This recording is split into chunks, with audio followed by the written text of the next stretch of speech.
Je me souviens de ce moment où j'ai fait du théâtre. Enfin, je voulais être avocate de base. Et à un moment donné, je faisais mon master et je faisais des cours de théâtre pour travailler mon éloquence. Et je me souviens, je suis allée en cours un matin. J'étais en master et je me suis dit, mais en fait, c'est pas là où je vibre en fait. Et en fait, j'ai fait du théâtre pour devenir avocate, mais finalement, j'ai abandonné mes études de droit pour me dire, ben non, je vais me destiner à faire du théâtre. Et je crois que ça a vraiment été le plateau, la rencontre du sensible, l'expérience de...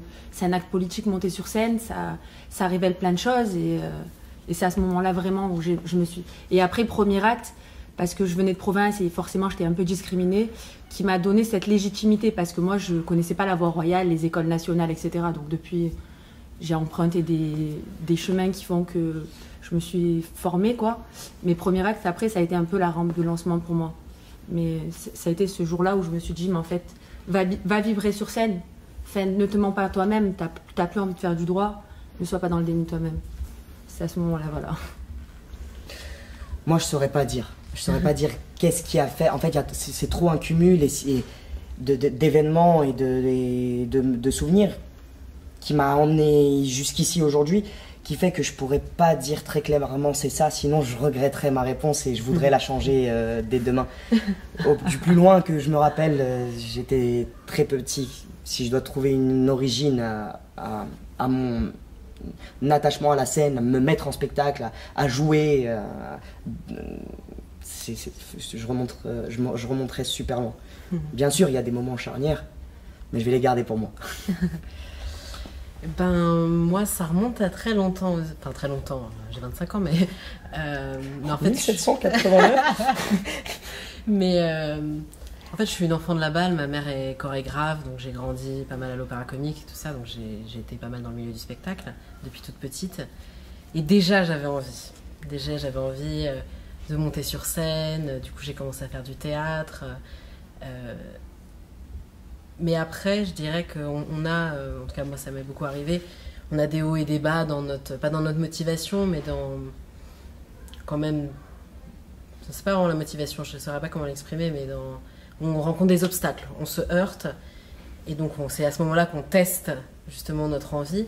Et donc l'envie était là depuis longtemps.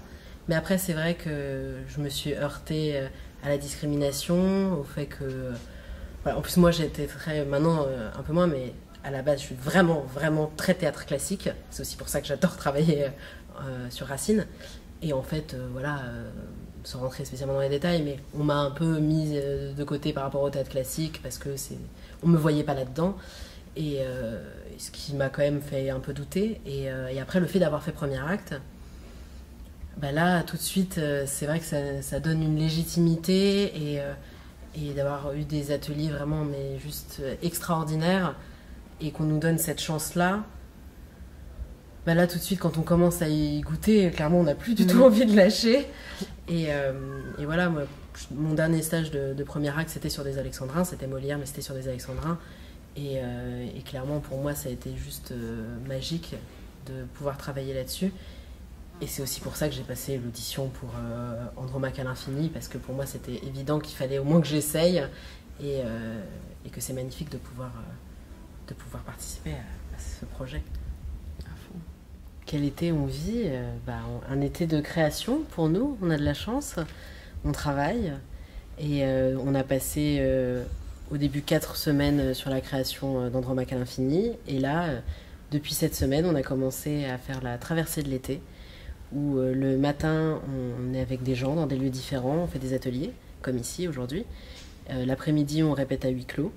Et à partir de 18h, on réouvre les portes pour que des gens viennent voir le travail de la journée. Voilà.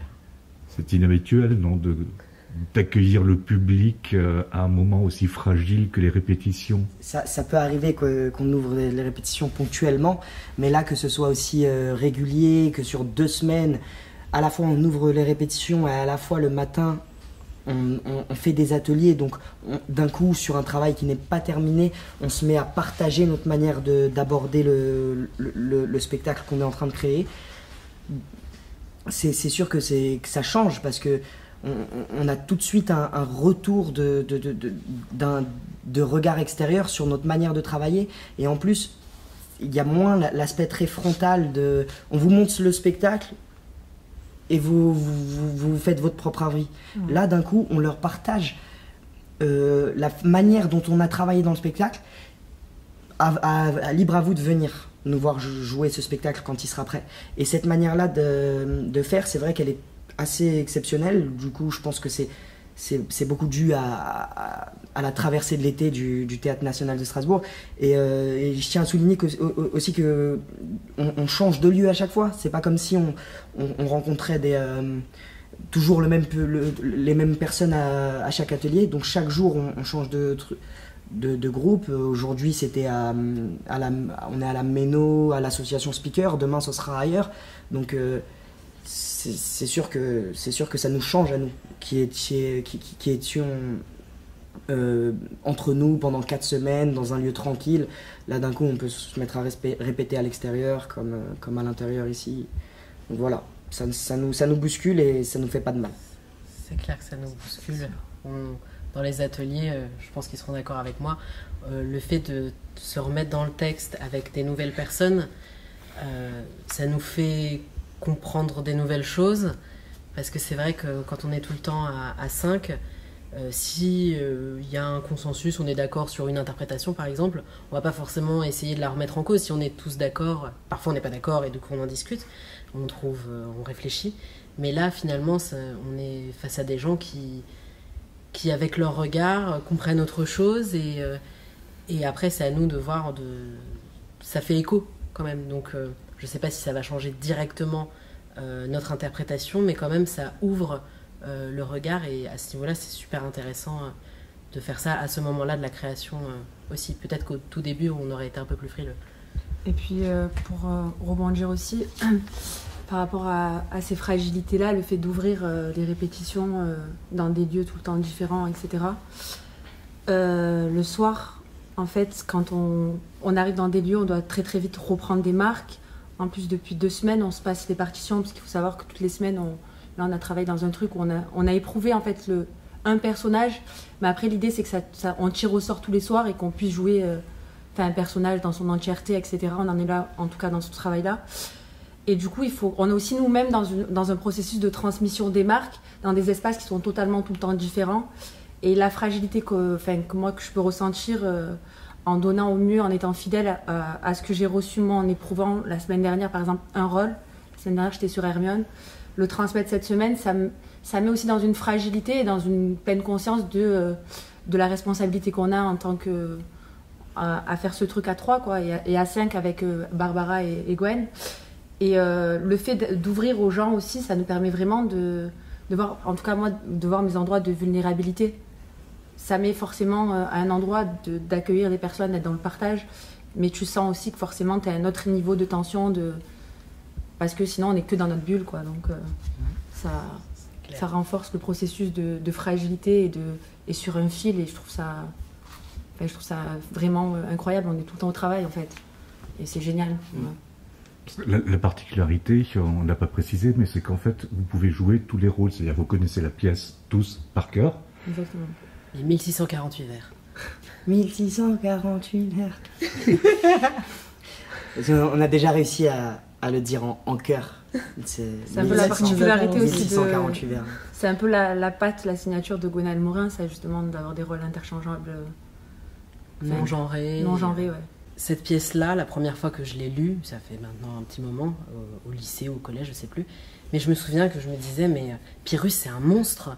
Pyrrhus, moi j'étais complètement du côté d'Andromaque, et en fait, là, le fait de traverser tous les personnages, on se rend bien compte que tout n'est pas blanc ou noir, et qu'il n'y a pas des méchants et des gentils, et on arrive, même si moi j'ai un petit personnage préféré, voilà, mais je veux dire, on arrive quand même à se mettre à la place, à avoir de l'empathie pour chaque personnage, et je pense que ça participe au fait d'avoir un ensemble plus dense, en fait, parce que sinon on pourrait se dire que voilà, Pyrrhus il est que méchant, Pyrrhus c'est que un tyran, et en fait finalement quand on l'éprouve, quand on cherche vraiment et qu'on le voit aussi être éprouvé, bah ça décale quand même les choses, et je trouve que ça, c'est quelque chose qu'on fait pas trop en général. On a une partie, on a un personnage, et on densifie, on peut se raconter la vie de tout le personnage et tout ça. Parfois, il y en a qui font ça, moi je le fais aussi, mais je vais pas forcément le faire pour les autres personnages, parce que finalement, il y a un côté un peu égocentrique de voir que la vision de ce personnage. Et là, c'est vrai que de faire ce travail-là, je trouve ça quand même hyper riche et hyper intéressant et assez inédit. Puis ça permet d'avoir que Gwen et Barbara, sa collaboratrice artistique sur ce projet, Barbara Young, ça leur permet aussi d'avoir un soutien des acteurs. C'est-à-dire que on maîtrise notre sujet d'avoir appris toute la pièce. On maîtrise. On n'a peut-être pas bossé sur la pièce autant qu'eux. Ils se traînent Andromaque depuis un moment avec d'autres acteurs. Ils sont pas venus les mains vides. Mais en même temps, nous, ça nous met un certain niveau de... On arrive à faire des liens, de par l'apprentissage de tout ce texte, on arrive à faire des liens sur des scènes du premier acte, on arrive à faire des liens avec une réplique du cinquième acte. Parce que d'un coup, on a tout ça, on a tout ce bagage qui nous renforce. Et le travail de Gwenaëlle Morin nous permet aussi à la fois au plateau et à la fois dans des discussions de recherche, nous permet de pleinement donner notre avis et exprimer des choses en tant qu'acteur, et c'est pas tous les projets qui le permettent. Mais là, on a une connaissance de toute la pièce, donc notre avis compte énormément aussi. Et puis il parle vachement aussi de nous, en fait, Gwenaëlle. Il n'y a pas de fantasme, d'a priori, en disant à un acteur, j'attends ça de lui. Il va le tester sur un acteur. Là, on est en train de mettre en place des marques, en fait. Et peut-être avec un autre acteur, cette mécanique, elle va plus marcher. Donc il faut aussi apprendre, en plus de l'appropriation, c'est comment tu arrives à te déposséder de toi ce que tu as pu faire dans ce truc-là, parce que pour l'ensemble, ça va pas marcher. Et ça aussi, je trouve que c'est vachement porteur, quoi. Même, c'est vraiment... Enfin, je sais pas, moi, ça me trouble de me dire que je suis toujours en train de... On est toujours en train de créer à 3, en fait, à 5, c'est-à-dire que, voilà... comme l'ont dit mes collègues, c'est pas t'as ta partition et tu joues que ton rôle. C'est que là, le spectacle, il est sans cesse, il sera tout le temps différent. On pourra toujours être qu'en travail parce que il y a la sensibilité, l'attention, l'énergie de chacun qui est très, très différente et qui crée des trucs différents, des moments qui sont complètement éphémères et beaux et je sais pas. À l'infini. Voilà, c'est ça, exactement. On porte l'histoire ensemble en fait. On va être nourris, chargés de tout le déroulé. On avance ensemble comme le système, la mécanique des quatrains, etc. Qui fait que la pensée, elle avance. Ben là, c'est pareil. Même si tu es sur ta chaise, tu dois rester chargé de ton parcours, mais du parcours aussi des autres personnages, parce que c'est toujours... c'est une pièce où il y a tout le temps des rebondissements, que même les personnages sont tout le temps tiraillés, ils sont très complexes. Et du coup, ils passent de blanc à noir, etc. Donc, il y a beaucoup de troubles. Et tu peux être que en alerte de ce qui se passe. Parce que sinon, t'es tout seul, quoi, ça va pas. Puis en plus, pour une raison aussi un peu technique, du fait que comme on alterne les rôles, on est quand même... on se doit d'être attentif à ce qui se passe quand on n'y est pas, parce que peut-être que demain, on échange, et si je suis restée dans ma bulle je sais pas, d'Andromaque, et que j'ai pas du tout regardé ce que Sonia faisait sur Pyrrhus, bah demain, je vais pas y arriver. Enfin, je veux dire, si je suis restée complètement hermétique... ça marche pas. Enfin, après, retrouver par les mots, c'est compliqué, même si elle va me l'expliquer. Voilà, on a besoin aussi d'être en empathie, en compassion, d'être ensemble pour pouvoir aussi, nous, sentir l'énergie qui passe, pour quand ce sera à nous de le faire, essayer de coller à ça aussi. Puis c'est assez particulier d'être 3 pour 8 personnages, du coup... c'est 4 avec Barbara qui prend les suivants pour l'instant. À ce stade-là du travail. À ce stade-là et peut-être en représentation, on ne sait pas encore quelle sera la répartition.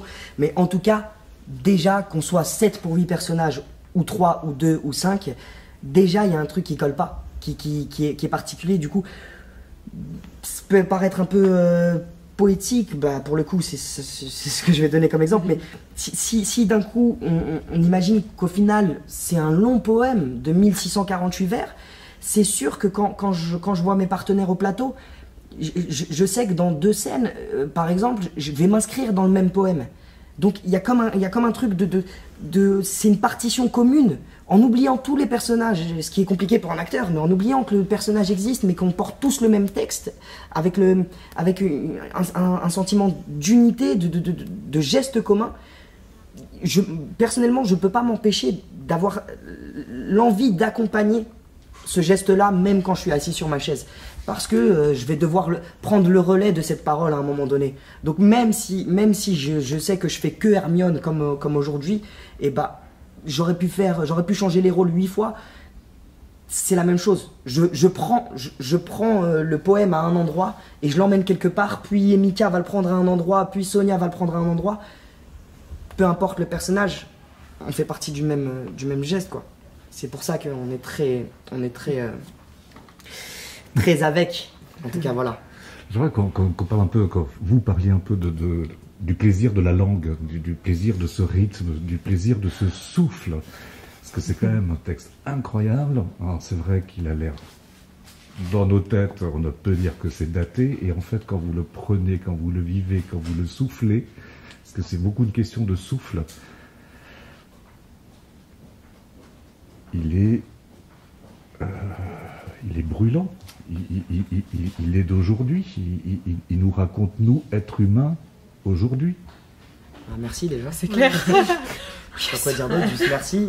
Ouais. Non, c'est vrai que moi je l'avais dit à Gwenaëlle dès le début que moi les alexandrins c'est toujours quelque chose qui m'a vraiment beaucoup touchée dans mon parcours, que j'avais envie de travailler, et j'en avais déjà travaillé mais clairement pas au même niveau. Voilà, parce que moins de temps, parce que plein de choses, et puis aussi parce que Gwenaëlle il a une sensibilité et une rigueur avec ce texte qui est quand même assez incroyable, et moi j'apprends énormément, et en fait tant mieux si ça a l'air d'être la langue d'aujourd'hui. Nous dans le travail il y a des moments où on a eu besoin, et ça intéressait beaucoup Gwenaëlle, de passer par de l'impro. Ce qui n'est pas évident, moi je sais que c'était pas ce qui était le plus évident pour moi, mais pour justement essayer, et c'est à ce moment-là qu'on se rend compte si on a vraiment compris ou pas aussi, de se mettre à lâcher les alexandrins et d'essayer de le rapprocher de nous et de parler avec nos propres mots, avec chacun la langue qu'on a, qui est du français, mais qui est le français de Sonia, le français de Mehdi, le mien, et ça a créé aussi des choses qu'on a essayé après de faire remonter au plateau, parce qu'on avait réussi à toucher ça et à le rapprocher de nous, parce que c'est vrai que c'est une langue qui est magnifique, qui est hyper imposante, et c'est pas évident, mais je pense que dans notre parcours, c'est un truc qui est super important, et Gwen en parle mieux que moi, mais le fait de s'autoriser, le fait de s'emparer de ce texte, qui, c'est vrai, nous est souvent imposé avec d'autres classiques et tout ça, bah, c'est un geste qui déjà, rien qu'en lui-même, moi je trouve magnifique, et que je suis très heureuse de pouvoir porter sur ce spectacle, parce que ça compte de s'approprier la langue, et pas juste de se dire on l'apprend et on se cogne la tête dessus, mais c'est même pas une question de la dépoussiérer, mais juste de se l'approprier et de montrer la beauté et de la mettre sur tout le monde, et que il faut que tout le monde ait envie et les moyens, et c'est aussi ce qu'on essaie de faire, je pense, dans les ateliers, de leur montrer qu'eux aussi ils peuvent s'approprier cette langue, et que c'est la leur, et que ça fait partie du patrimoine culturel mondial, français mais mondial aussi, et que chacun peut faire ce geste-là, et c'est aussi en ça que c'est à l'infini, parce que chacun peut s'approprier aussi cette langue. Et puis la langue, à la fois, pour moi, c'est un bijou, parce que c'est comme limite, avec toutes les contraintes et les règles qu'elle impose, comme si j'apprenais presque une langue entre guillemets étrangère. Mais comme Mika l'a dit, on l'a vraiment rapproché de nous, donc il y a du concret qui apparaît, etc. Et comme les enjeux des scènes sont tellement intenses et plus denses que nous, forcément, pour moi, il y a un truc de vie ou de mort, en fait. C'est-à-dire qu'il y a un truc, il y a une tension, il y a un truc qui fait que ça peut que... La langue, c'est juste un truc qui te permet de tenir les rênes et d'avoir la maîtrise de l'animalité qui peut apparaître, et du geste et de la sensibilité et de ce qui se passe au présent, parce que la langue, elle est tellement belle, en fait. Et ça te permet vraiment de tenir les rênes par rapport à ce monde qui est tellement grand. Et puis, voilà, l'amour, enfin, je sais pas moi, mais des ruptures amoureuses, etc. Tout le monde en a vécu. Enfin, c'est des trucs qu'on a tous. Il y a de la violence, etc. Et ce qui est génial pour moi, en tout cas en tant que jeune comédienne, c'est de me dire que le fait de justement de pas avoir de rôle genré, c'est de jouer des sentiments qui sont tellement plus non, ouais, du coup non genrés. La violence et des trucs très brutals, c'est rare qu'on va demander à une femme d'être dans une rage excessive, mais ou de jouer, enfin, on s'en fout en fait du genre. Là, c'est des sentiments et c'est la situation qui prime sur le sentiment humain qui prime surtout. Et je trouve ça, je trouve, moi ça me touche beaucoup, donc voilà.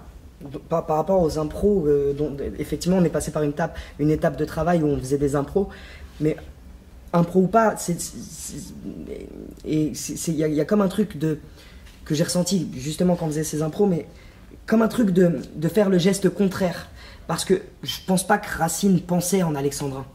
Je suis même sûr, ou alors c'était très particulier, mais du coup, lui, il a traduit ses